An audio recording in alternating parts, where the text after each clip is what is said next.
Merci d'être avec nous sur Tchad 24, mesdames et messieurs, bienvenue au sommaire de cette édition. C'est un nouveau système de révolution pour les femmes tchadiennes. Le salon des compétences lancé le 1er mars dans le cadre de la Semaine nationale de la femme tchadienne. Et nous ferons le point sur l'actualité internationale. Les alliés européens veulent en finir avec la guerre en Ukraine. La trêve entre Israël et Gaza s'affaiblit. Et puis au Gabon, Oligui Nguema se prononce enfin sur sa candidature. Bienvenue une fois de plus. Tentative d'enlèvement ce lundi entre 4h et 5h du matin en démenant de deux enfants âgés de 11 ans par un individu dont l'identité reste inconnue. Selon les témoins, les enfants seraient manipulés et devraient prendre la direction nord du pays. Alaïssim à Moïse pour les explications. L'enlèvement des enfants âgés de 11 ans de juillet ce lundi.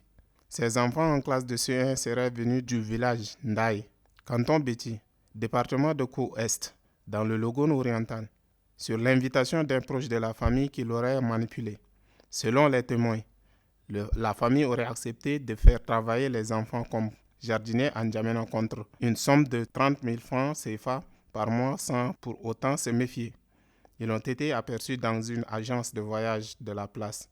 La vigilance des responsables a alerté l'association pour le développement de Kou-Est. Une fois que nous avons été alertés que deux enfants étaient en souffrance à l'agence, en tant qu'association pour la promotion du développement de notre département, nous nous sommes déportés sur les lieux et nous avons entrepris de les prendre en charge.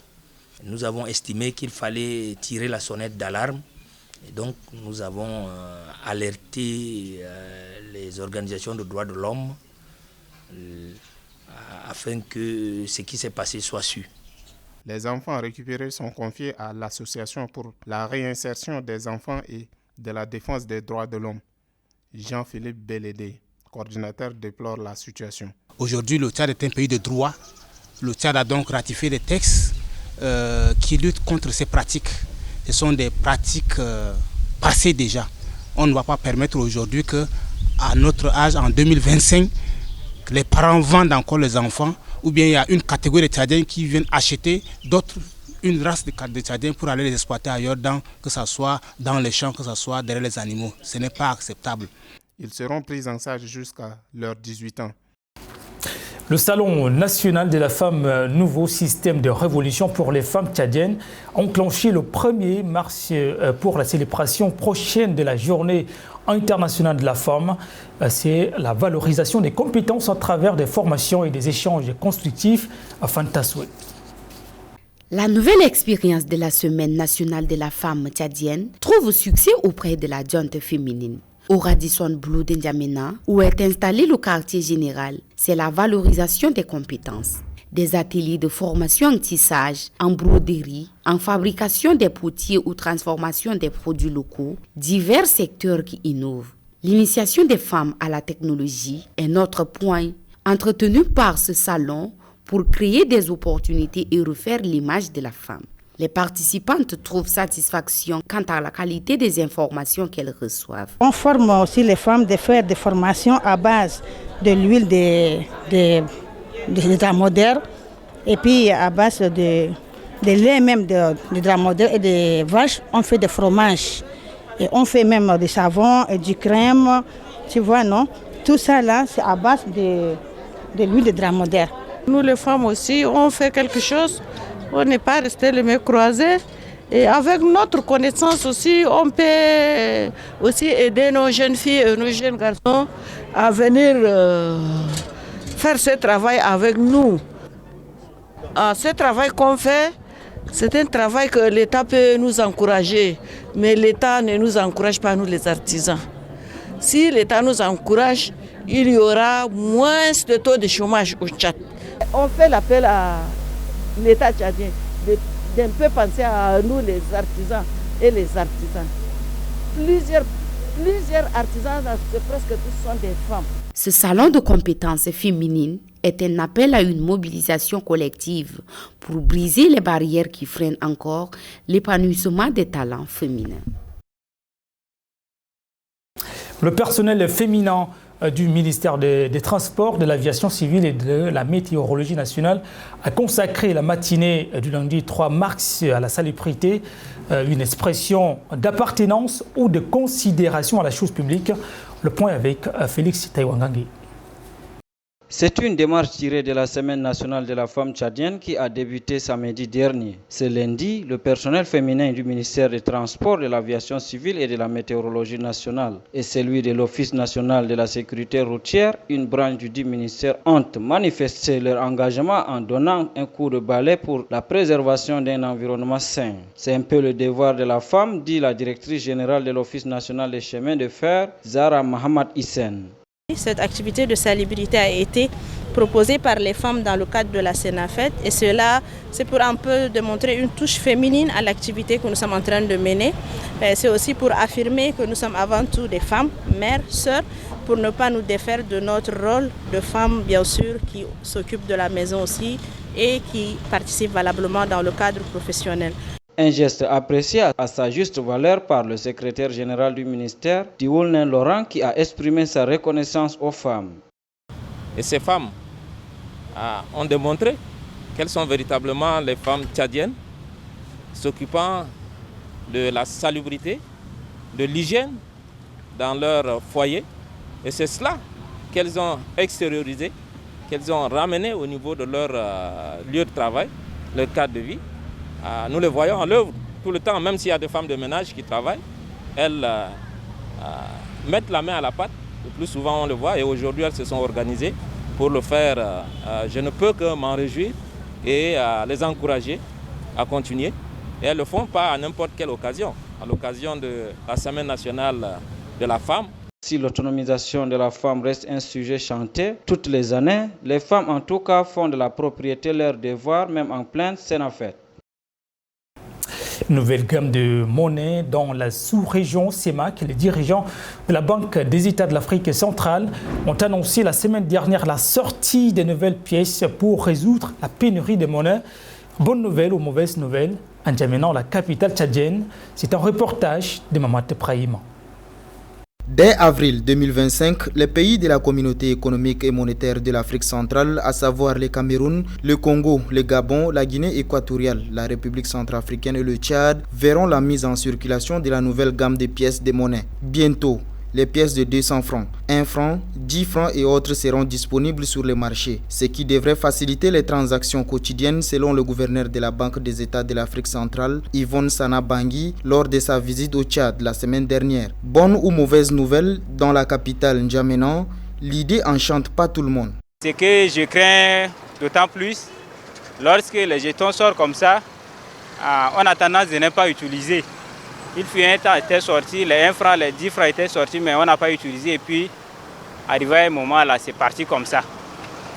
Autre inconvénient que je voudrais aussi souligner, ce qui veut dire au marché, certaines choses à 100 francs, là, on ne sait jamais, mais lorsque les 200, les pièces 200 vont sortir, là, ils vont dire que voilà, tel tour, c'est directement à 200. Pourtant, avant, on a l'habitude d'acheter à 100 francs. Quand tu vas venir pour acheter quelque chose et que les jetons vont rester, ou soit tu pars pour acheter maintenant, le vendeur va te dire qu'il n'y a pas de choses de 100 francs. Maintenant, celui de 200 a l'influence sur celui de 100 francs. Et jusqu'à ça va même dominer le 50 francs et autres. Donc, il va falloir acheter quelque chose directement pour 200 en montant. Maintenant, pour celui de 5 francs et 10 francs, ça ne sert à rien. Pourquoi je dis ça ne sert à rien? Parce que les 10 francs, les 5 francs, déjà, tu ne vas pas acheter quelque chose. Si certains se réfugient sur les désavantages, d'autres reçoivent avec beaucoup de fierté cette nouvelle. Oui, je suis très content si les pièces viennent, ça va nous permettre. Parce qu'il y a carence de jetons. Ouais. Ça c'est le premier aspect, il y a carence de jetons. Quelqu'un peut payer quelque chose à 300, à 400, mais il ne peut pas avoir son 100 francs pour demain. Donc je suis très content.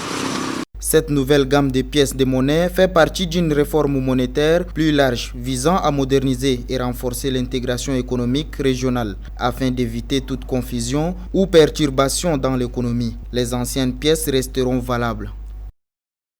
L'automédication, une pratique courante au Tchad. De nombreuses personnes prennent des produits médicaux sans prescription du médecin pour diverses raisons, parfois sans être conscientes des dangers auxquels elles s'exposent. Écoutez, docteur, nous dit Tolom Riradjem, médecin généraliste, qui appelle à la préservation de la santé. L'automédication, c'est lorsque le patient se procure des médicaments lui-même et qui commence par prendre. Logiquement, la prescription, elle est médicale. Donc, les dangers de ces automédications, on peut détruire facilement le rein, qui est un organe noble. Et quand les reins sont affectés, on n'est pas loin de la mort. Donc, les médicaments sont prescrits lorsqu'on connaît la fonction rénale et en fonction du poids du patient, on donne la dose adaptée. Si c'est le patient lui-même qui commence par avaler les médicaments, il peut avaler une forte dose et ça détruit le rein, ça peut détruire le foie. Et il y a des fois où le patient prend le médicament mais pas à la dose adaptée. Du coup, il peut prendre pendant 1 mois mais ça ne soigne pas sa maladie. Il développe des résistances parce que ce n'est pas la dose pour tuer les bactéries qu'il faut. Donc les bactéries s'habituent déjà aux médicaments à petite dose, ils résistent. Quand on donne le produit, même à une bonne dose, le patient il ne répond plus. Donc ça entraîne des résistances. Et plus il y a des résistances, plus la maladie dans la société, ça va durer. Parce que les germes, ça passe d'un patient à un autre. Donc la résistance, il y a le problème de résistance. On peut détruire les reins ou bien le foie. Et en termes de moyens même, le patient qui achète les produits au quartier, après il se rend compte que ça ne marche pas. C'est en ce moment qu'il vient à l'hôpital. Et le médecin va lancer les bilans, il va prescrire d'autres médicaments. Du coup, il va dépenser beaucoup d'argent. Or, s'il commence déjà avec le médecin sait à quelle dose. Si ça ne marche pas, il faut changer telle molécule. Et puis au-delà de nos frontières, les alliés européens veulent en finir avec la guerre en Ukraine. Et pendant 7 ans, la trêve entre Israël et Gaza s'affaiblit. Au Gabon, Oligui Nguema se prononce enfin sur sa candidature. Le résumé de l'actu international avec Joël Godimana. Direction le Hamas, Israël accusé par l'Égypte et le Qatar de violer le droit humanitaire en bloquant l'aide à Gaza. Faisant suite à la décision ce dimanche 2 mars 2025 par Benjamin Netanyahou, Premier ministre israélien, d'annuler l'acheminement de l'aide humanitaire à Gaza. De nouvelles tensions entre le Hamas et Israël s'activent. Selon Benjamin Netanyahou, si les otages israéliens ne sont pas libérés, il s'en passera de déposer les armes. Si le Hamas persiste dans son refus, il y aura d'autres conséquences. Face à cette situation, l'Égypte et le Qatar dénoncent l'utilisation de la famine comme arme. Les Nations Unies appellent à un rétablissement immédiat de l'aide. Selon le ministre égyptien des Affaires étrangères, Bad Abdelati, l'utilisation de l'aide comme arme de punition collective et de famine ne peut pas et ne devrait pas être autorisée ou acceptée. C'est totalement inacceptable et cela représente une violation flagrante et explicite du droit humanitaire international. La question ukrainienne continue de faire bruit. Paris et Londres évoquent une trêve partielle en Ukraine. Une union qui renforce les liens entre les alliés européens. Réunis hier dimanche au Royaume-Uni afin de montrer leur soutien à Kiev et leur engagement face à la situation avec la Russie, la France et l'Angleterre ont souligné des possibilités d'arrangement pour une trêve d'au moins 1 mois. Il s'agit d'une trêve dans les airs, sur les mers et concernant les frappes sur les infrastructures énergétiques, a affirmé le président français Emmanuel Macron. Parlons présidentiel au Gabon, Brice Oligui Nguema a annoncé sa candidature pour le scrutin d'avril ce lundi 3 mars. Le président de la transition compte finalement ôter la tenue de soldat pour se consacrer à sa carrière politique. Président du Gabon depuis le 30 août 2023, Oligui Nguema compte transformer le pays. C'est pourquoi il s'engage à réformer les institutions et à transformer le pays. Une bonne manière de rendre le pouvoir aux civils en convainquant les électeurs gabonais par les urnes. L'élection présidentielle du 12 avril 2025 permet ainsi à Brice Oligui Nguema de montrer au Gabon sa détermination à faire de sa nation un pays où le respect des droits des populations est une priorité pour le développement. Le football veut offrir le meilleur et innover. La FIFA adopte de nouvelles règles de jeu. Samedi le 1er mars, des mesures prises en Irlande du Nord lors de la 139e Assemblée générale annuelle de l'IFAB ont été adoptées. Selon la chaîne France 24, désormais tout gardien qui tentera de gagner du temps en gardant le ballon plus de 8 secondes sera sanctionné d'un corner pour l'équipe adverse, alors que cette faute n'était sanctionnée que par un coup de franc direct. Par ailleurs, nos confrères indiquent que la règle du capitaine, seul le joueur porteur du brassard de son équipe sera autorisé à se rapprocher de l'arbitre pour tenter de contester certaines décisions. Après un contrôle VAR prolongé, l'arbitre peut à voix haute expliquer sa décision prise, indique-t-il. Des dispositions qui entreront en vigueur lors de la prochaine Coupe du Monde des clubs de la FIFA le 14 juin 2025. Mesdames et messieurs, c'est la fin de cette édition. Merci à tous de l'avoir suivi.